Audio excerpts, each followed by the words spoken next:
August is National Wellness Month, and going back to school can be exciting for some kids, but others, stress and anxiety can have a major impact on how they handle the change. Whether your child has already gotten back into the classroom or they start in a few days, there are some things that you can do at home to make sure that they are feeling emotionally grounded as they head back to class this year. Now, with some tips and tricks on how to do just that, we are live with educational psychologist Dr. Karen Streeter, also known in here in Memphis as Dr. K. Hey, Dr. K. Hey, how are you this morning? I'm well. I'm Good. excited. You have quite the setup here. You work in psychological education. Tell me about that. Well, for the last almost 30 years, Wow. I've been I know. Are you I started when I was 2. Okay, yes. Yes.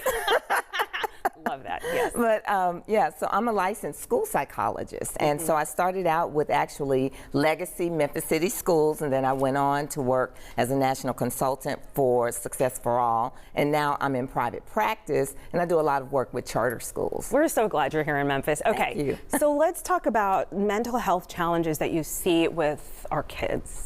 Yes, so especially since the pandemic, we have literally seen an uptick in a lot of disorders with children, especially anxiety disorders. So you'll see even some school phobia, and then sometimes it'll affect the entire school, the teachers, as well as the parents. Wow, and you just don't know what's going on inside their heads, so it can be taken wrong. Yes, Okay, so any little thing. let's talk about some of the techniques that you say could make you successful at going back to school. Yes, so I have 3 techniques. I always have 3.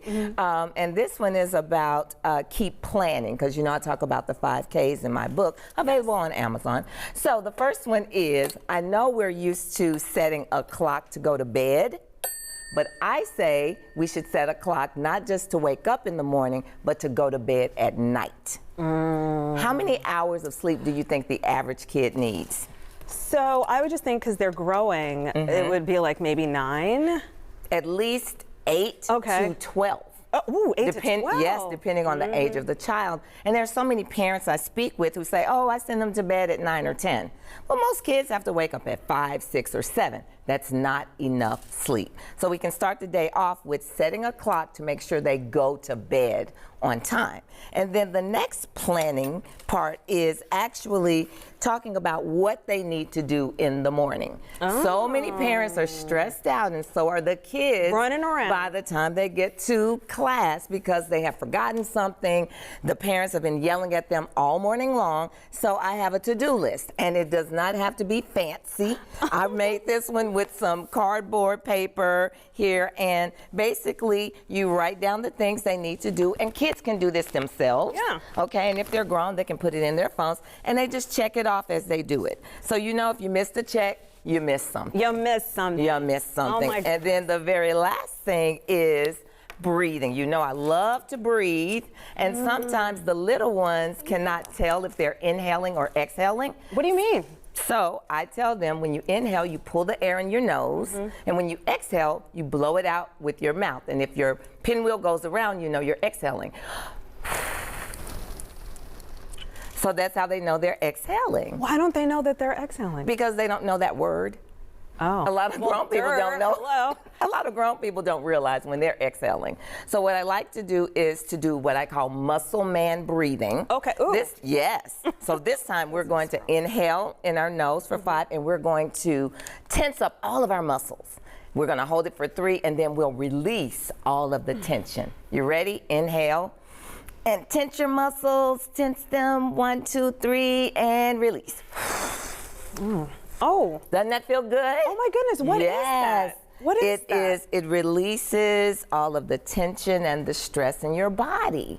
And so some kids who are feeling anxious, you can do that right as they're getting out of the car and going into school. Sometimes they may need to do it before a test, saying goodbye, and maybe if you're a parent, you may have to do it too. I just Doesn't started that feel wanting, good? yeah, now I want to like stretch. Exactly. It's very weird It is. what just happened. Yes, I never knew. exactly. It's cleansing. Okay, and so, you know, what are some of the things that, you know, parents should just be aware of, or maybe signs that they see that they're stressed? Because sometimes the kids don't tell you. Exactly, and a lot of times it will come out in behavior. So being disruptive or being withdrawn or just acting differently from how they normally would act. So if they're usually happy-go-lucky and now they're seeming, sad, or if they normally are by themselves but now they're everywhere. So those types of changes in behaviors, those are the things you should be looking for. Okay, and then you also have some tips. I know people can get the book, right? Yes. And I got one. Yay. And, yes, thank you for that.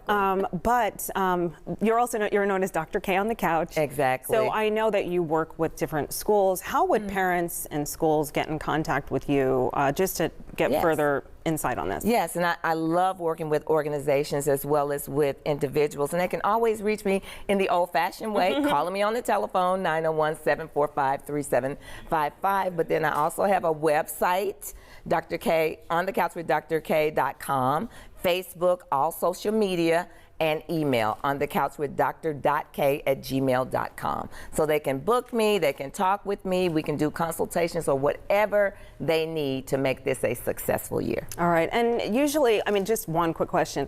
When you're looking at the timeline of school, when is the most stress? Is it when they first start? Well, for some, maybe those children who are just starting off in school, it's stressful because it's something new. But then for those kids who've been in school before, you have a little bit of a honeymoon period. So those first couple of weeks, you're kind of norming. You're learning the rules. You're learning what to do. And then after we get past those first weeks, then you may get into a little bit of the storming, which is some of those negative behaviors. And that's when I say maybe after the first week or two, that's when you'll really start to see if there are problems, and that's when you need to contact me or talk to people at the school to get that kid back on the right track. And hopefully I can come back at that time and we can talk about what to do in the fall. Yeah, we need to just stay in touch. Dr. K, thank you for these tips. And I'm excelling. Yay. Valuable information. Thank you.